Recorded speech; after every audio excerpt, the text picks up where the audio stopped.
앞서 말씀드렸듯이 오늘은 성령 강림절입니다. 성령 강림절은 부활절 이후에 50일째 지난 다음 주일입니다.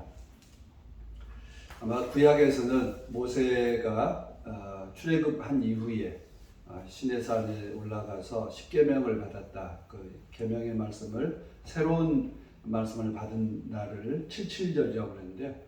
77, 49 그리고 오순절, 50일 이렇게 같은 맥락에서 만들어진 절기입니다. 어떻게 보면 6월절은 우리는 기독교에서는 부활절로 77절을 오순절로 이렇게 성령 강림절로 바뀌면서 어떻게 보면 교회가 유대교회에서 다른 종교로 새로운 종교로 만들어졌다라고 하는 것을 확실하게 보여주는 그 사건들입니다. 성령 강림절은 유대교의 오순절인데요. 오순절은 이집트의 노예들이 해방되어서 자유인으로 살게 된 그날, 그것을 그리고 자유인들에게 이렇게 살아야 한다라고 방향을 가르쳐 준 날입니다. 오늘 고린도전서에서도 하나님의 성령이 없이는 우상 숭배하던 사람들이 벗어날 수 없는 것으로 이렇게 묘사되어 있는데, 즉 성령은 영이 새로워지면 삶의 방향이 우상을 숭배하고 헛된 것들을 추구했던 삶에서 하나님을 바라보는 삶으로 바뀐다라고 하는 것을 말하고 있습니다. 그래서 새롭게 변화되는 날, 우리의 영이 새로워지는 날이라고 말할 수 있습니다. 그리고 역사적으로는 기독교가 새롭게 시작한 날이라고 말할 수 있습니다. 그래서 많은 교회들이 성령 강림절에 교회를 개척한 교회들도 많이 있고요. 그래서 교회의 날, 교회를 만들어진 날이라고 의미를 부여하고 있습니다. 성령 강림 사건에 대해서는 오늘 사도행전 2장에서 읽었고 또 이정미 전도사님께서도 설명해 주셨기 때문에 본문은 이제 우리가 넘어가지만 특별한 그 상징이 뭐죠? 바람 소리와 같았다. 바람 소리 그리고 불의 혀와 같았다라고 하는 묘사입니다. 그리고 그것이 새로운 말, 새로운 혀로 등장하고 있는 표현들입니다. 그런 점에서 새로운 바람, 생명의 기운이라고 하는 새로운 기운이 임했다라고 한 것과 또 불의 혀와 같았다 그러더니 그 다음 말이 다른 말, 방언이라고 표현되어 있죠. 그런데 우리 모국어라고 할 때 영어로 보면 전부 다 혀라고 하는 그 아버지 나라의 혀, 어머니의 혀라고 이렇게 해서 모국어들은 혀에 대한 표현을 합니다. 지금 현재 우리 사도행전도 말이라고 표현되어 있습니다만 혀로 다른 혀로 말하게 되었다. 그런데 그 상징이 불의 혀라고 되어 있습니다. 그런 점에서 참 상징들을 구약에서 모세에게 임하실 때 하나님께서 어떻게 임하시죠? 불꽃과 같이 불로 임하셨고 이사야 예언자에게는 불의 연기와 같이 임하셨고 또 그리고 에스겔 골짜기에서는 바람으로 임하셨다 이렇게 되어 있습니다. 그런 점에서 신약에서 성령이 강림한 사건들은 바람 소리와 같고 불의 혀와 같았다라고 하는 상징들이 그 다음 사건들을 나타내고 있습니다. 헬라어에서 바람이라고 한 말은 숨이라고 한 말하고 같이 되어 있는데요. 이 숨쉬다라고 하는 그 동사에서 파생한 말이 바람이고 숨이고요. 그리고 우리는 성경에서 하나님께서 사람을 만드시고 코에다 뭘 불어넣으시죠? 생명의 기운을 불어넣으셨다. 숨을 불어넣으셨다. 그래서 똑같은 말을 생명의 기운이라고 번역하기도 하고 숨이라고 번역하기도 하고 호흡이라고 번역하기도 하고 그렇습니다. 근데 어떻게 번역을 했든지 바람과 호흡과 숨 이런 모두 다 같은 말이다라고 하는 것입니다.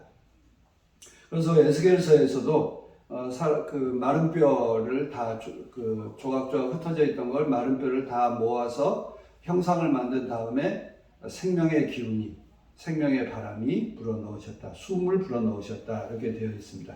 그리고 요한복음 3장 8절에도 이런 말씀이죠. 바람은 불고 싶은 대로 분다. 너는 그 소리는 듣지만 어디에서 와서 어디로 가는지는 볼 수 없다. 성령으로 태어난 사람도 이와 같다라고 할 때 이 바람이라고 하는 말들도 바로 이제 이런 똑같은 단어를 쓰고 있습니다.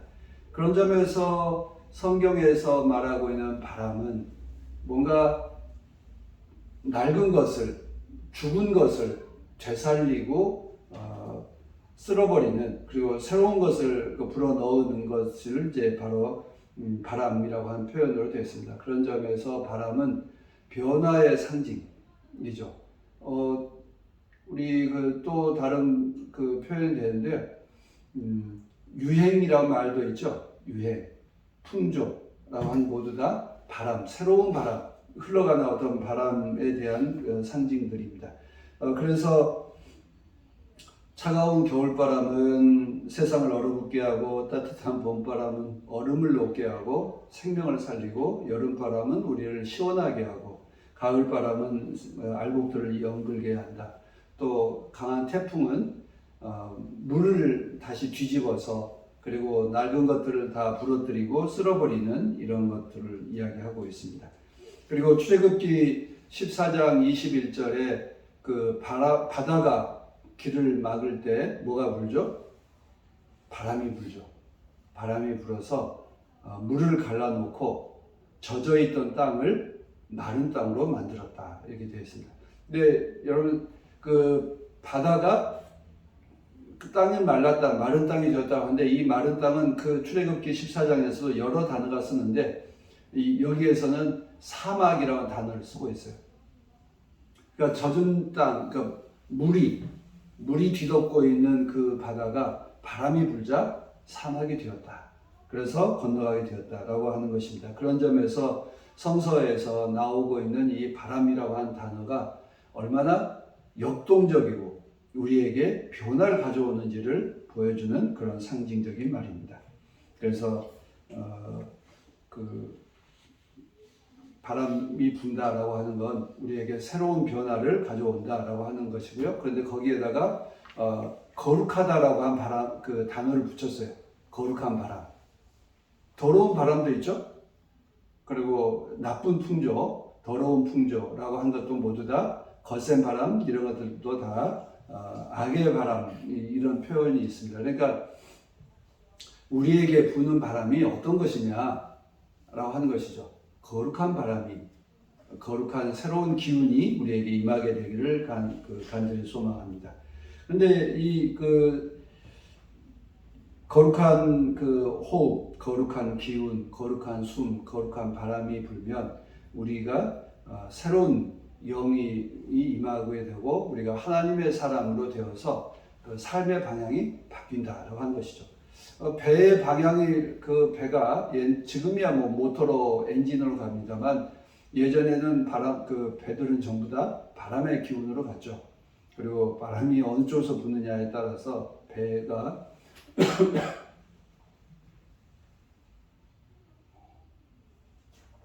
방향이 바뀌었다라고 하는 것을 이제 말하고 있는데요. 그런 점에서 하나님의 바람이, 하나님의 숨이 불어오게 되면 죽어있던 생명들이 되살아나고, 그리고 하나님의 바람이 불기 시작하면 사람의 사는 방향이 바뀌게 될 것이다 라고 하는 것을 우리들에게 말하고 있습니다. 그리고 성령에 임하게 됐을 때 불의 혀와 같은 것이 임하게 돼서 어떤 일들이 벌어지죠? 말하게 되었습니다. 혀가 새로워져서 말하게 되었습니다. 새로운 말을 하게 되었습니다. 두려움에 떨던 사람들이 골방에 있던 사람들이 거리로 나가서 말하기 시작했습니다. 그래서 성령이 임하시자 진리의 말을 하게 되었고, 그리고 두려움에 떨고 있는 사람들에게 위로와 용기를 주는 말을 하게 되었다라고 하는 것입니다. 그래서 성령이 임하셨을 때, 불의 혀와 같은 성령이 임하셨을 때 제자들의 말이 새로워지고 그들의 삶에 용기를 갖게 되었다라고 하는 것입니다. 그런 점에서 우리가 그리스도인이 되었다라고 하는 것은 진리의 말, 새로운 말을 하게 되고 그리고 위로와 용기를 주는 말을 하는 사람으로 바뀌어야 한다는 것입니다. 그래서 우리가 그리스도인으로 살고 있는 우리는 어떤 말을 하고 있는가 돌아보아야 됩니다. 우리가 사람을 살리는 말을 하고 있는지, 진리를 말하고 있는지, 아니면 사람을 비난하고 사람의 용기를 꺾고 있는 말을 하고 있는지 돌아보아야 할 때입니다. 우리가 예수가 그리스도임을 믿으면 우리의 말이 새로워지고 그리고 용기를 주는 말, 진리를 외치는 말을 하게 된다는 것입니다. 그래서 우리는 서로 사랑하는 말, 평화를 일구는 말, 이런 사람들에게 유익한 말을 하는 사람들로 바뀌는 것, 바로 그것이 성령 강림절 사건이다라고 하는 것을 말하고 있습니다. 생명의 기운으로 가득 찬 제자들이 불의 혀와 같은 것이 임했을 때 말하게 되는 사건이 2장 4절 이하에 나와 있는데, 앞서 말씀드렸지만 제자들은 다른 혀로 다른 언어로 말하기 시작했는데 어떤 거죠? 2장 9절에 보면 여러 나라 말들이 쭉 여러 나라들이 거명되고 있죠. 구레네에 지금 이야기하면 어디죠? 리비아, 세네갈, 리비아 지역에서부터 아라비아, 이디오피아, 중동의 여러 나라, 터키, 히랍, 로마 사람들까지 지중해와 동지중해, 그러니까 지중해 중지중해에서부터 동지중해까지 여러 모든 나라들을 다 거명하고 있습니다. 그런데 그 사람들이 통역 없이도 자기들의 말로 들었다. 그러니까 두 가지 사건이죠. 제자들이 다른 혀로 말했다는 것과 여러 나라 사람들이 자기 나라 언어로 들었다라고 하는 것입니다. 이걸 다시 이야기하면 뭐겠죠? 하나로 이야기하면 서로 공감대가 형성되었다. 어떤 단절되어 있던 사람들이 서로 소통하게 되었다라고 하는 것을 말하고 있습니다. 그래서 마음이 통하고 말이 통하고 생각이 통하고 그래서 진리가 무엇인지를 알게 되었다라고 하는 것입니다. 우리는 마음이 통하고 말이 통하고 생각이 통하면 우리는 서로 같다. 뭔가 통한다. 라고 이렇게 공감대가 되었다라고 하는 것을 말하고 있습니다. 우리 그리스도인이 가는 곳에 그런 점에서 소통이 되고 있습니까? 그리스도인이 가는 곳에서 서로가 공감대가 형성되고 있습니까? 평화가 형성되고 있습니까? 우리는 그런 그리스도인이 되기를 원합니다. 그러나 오늘 우리들의 현실을 돌아보면 특히 보수적 교인들이라고 하면 어떤 이미지죠? 벽창호 같은 이미지. 공감대와 소통이 되는 것이 아니라 오히려 벽과 단절, 대립을 떠올리게 되는 이런 현실이 오늘 우리들이 되어 있습니다. 그런 점에서 지금 현재 한국 교회에 필요한 건 서로 같은 말을 하게 되고 같은 언어로 들을 수 있는 이 소통의 언어가 필요하다라고 하는 것을 말합니다. 지금 우리는 하나님의 영이 우리에게 임하셨다면 세상의 모든 사람들과 소통하는데 불편함이 없을 것입니다. 그러나 지금 세상 사람들과 벽을 느끼고 단절을 느끼고 있다라고 하는 건 우리들 안에 거룩한 영이 임하고 있지 않다. 불의 혀가 우리에게 임하고 있지 않다라고 하는 것을 깨닫게 됩니다. 십자가에서 죽임당한 주님에 대한 그 깊은 깨달음, 또 하나님께서 십자가의 죽음을 넘어서서 부활하시고 승천하게 하시는 하나님의 놀라운 역사를 우리들에게 일으키고 있다라고 하는 것을 우리가 깨닫고 확신하는 그런 놀라운 일들이 오늘 우리들의 안에 일어나게 되기를 바랍니다. 제자들은 성령을 통해서 예수께서 오신 것, 그가 가르치신 것, 그가 죽으신 것, 그리고 그가 부활하신 것, 그가 승천하신 것, 이 모든 것이 하나님이 하셨구나. 하나님이 하셨구나라고 하는 것을 깨닫고 확신하게 되었습니다. 그리고 그것이 하나님의 놀라운 일이라고 하나님께서 하신 놀라운 일을 거리에 나가서 외쳤다라고 하는 것입니다. 하나님께서 우리와 함께 하신다. 하나님께서 우리를 인도하신다. 하나님께서 우리에게 새로운 나라를 열어주실 것이다 라고 하는 이 놀라운 확신이 그들에게 뜨거운 가슴을 갖게 했고 그들로 하여금 감격하게 했고 그리고 그 억누를 수 없어서 거리에 나가서 외치게 되었습니다. 하나님이 하신 일, 우리 모두를 살리기를 원하시는 하나님의 그 크신 사랑을 먼저 깨달은 사람들이 할 일들은 세상 사람들에게 알아들을 수 있도록 그리고 하나님 세상 사람들과 소통하는 말을 평화를 만들어가는 말을 해야 한다는 것입니다.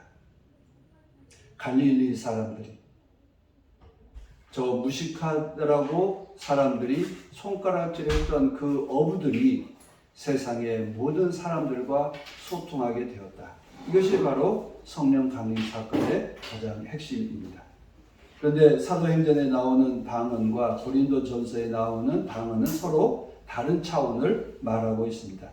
고린도전서에 나오는 방언은 어떤 종교적이고 신비적인 언어라고 한다면 사도행전에서 말하고 있는 이 방언은 세상을 통하게 하고 믿지 않는 사람들에게 믿게 해주는 그리고 하나님을 알게 해주는 말이다라고 하는 것이죠. 그래서 그 안에 성령을 받으면 여러 가지 은사에 대해서 이야기하지만 핵심적인 게 뭐냐?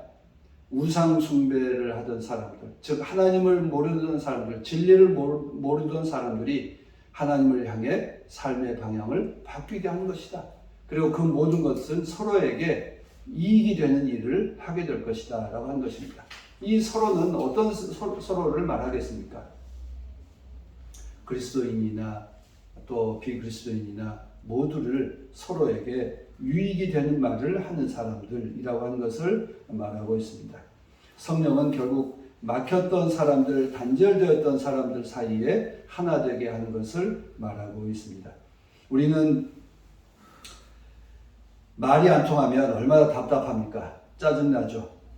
그래서 말이 안 통한 사람들과는 대화하기를 거부하기도 할 정도로 우리들에게 분노를 일으킵니다. 그런데 지금 우리는 말이 안 통하는 세상으로 되어가고 있습니다. 우리들 지금 사회의 가장 공통된 특징 중에 하나는 단절과 대립입니다. 불통의 시대를 살고 있습니다. 뭔가 통할 것 같았었던 게 바로 엊그제 같은데 지금은 전혀 통하지 않습니다. 세상은 다시 분단과 냉전의 시대로, 대립의 시대로, 전쟁의 시대로 나아가고 있습니다. 동서냉전이 그쳐서 대화 평화의 시대가 올 것 같았는데 다시 또 미국과 러시아, 미국과 중국 대립과 단절의 시대를 살고 있습니다. 우리 남북 사이에 평화의 시대가 올 것 같지 않았습니까? 4.27 그 남북 정상회담도 있었고요. 그런데 지금은 이제 대립과 단절, 전쟁의 공포, 언제든지 핵무기가 떨어질 것 같은 이런 두려움의 시대로 가 있습니다. 그리고 미국과 일본과 한국 사이에서도 이제는 일방적인 굴복과 지배의 시대가 되어 있습니다. 대화가 끊긴 곳에 갈등과 대결만이 남아 있습니다. 오늘 우리 시대에 보면 노동자들과 권력자들 사이에 단절이 있어 결국 권력자들이 그 노동자들을 죽음으로 내몰고 있습니다. 윤석열 정권을 시대를 맞이해서 우리는 과거로 되돌아가고 있습니다. 지금까지 국민을 위해 봉사할 것 같이 했던 경찰과 검찰, 국정원 그리고 이 모든 권력기관들이 이제는 서비스 기관이 아니라 국민들의 지배하는 기관으로 다시 되돌아와 있습니다. 그들이 똘똘 뭉쳐서 변화를 거부하고 단절과 대립을 조장하고 있습니다. 그리고 기후 위기의 시대를 맞이해서 뭔가 피조 세계와 함께 살아가는 세상으로 나아갈 것 같았었지만 지금은 또다시 원자력을 중시 여기고 그리고 풍력과 태양광과 뭔가 새로운 대체 에너지에 대해서 거부하는 시대로 되돌아가고 있습니다. 정치적인 것뿐만 아니라 경제적인 것도 그리고 사회적인 것도 또 기후위기의 이 시대를 맞아서 소통이 아니라 대립과 단절의 시대로 되돌아가고 있습니다. 우리는 이 낡고 부패하고 익숙한 이 과거로 되돌아가고 있는 이 악한 바람이 불고 있는 이 시대에 맞서서 기존의 것을 다시 되돌아오고 있는 것을 흩어버리려고 한다면 거룩한 바람이, 거룩한 불의 영과 같은 뜨거운 열정이 우리들에게 필요한 때입니다. 지금 우리가 시대를 대립과 분열, 폭력, 우상 숭배하고 하는 이 더러운 영이 다시 임하고 있는 이 시대에 맞서서 하나님께서 주시는 새로운 바람이, 새로운 생명의 기운이 오늘 이 땅에 임하게 되기를 간절히 소망합니다. 교회가 새롭게 되기를 원합니다. 그리고 우리들의 생각과 우리의 삶이 소통과 평화를 향해서 생명을 살리는 것을 향해서 나아가게 되기를 간절히 소망합니다. 지금 모든 피조 세계만이 우리들에게 아우성을 치는 것이 아니라 우리의 이웃들이 아우성을 치고 있습니다. 우리를 살려달라고. 죽음으로 내모는 이 약한 바람에서 우리를 구해달라고 아우성하고 있습니다. 우리는 이 악한 시대를 맞이해서 하나님의 그 생명의 바람이, 하나님의 생명의 기운이 우리에게 임하게 되기를 간절히 소망합니다. 하나님께서 우리에게 새로운 선물, 생명의 선물을 주시기를 간절히 소망합니다. 함께 기도합시다.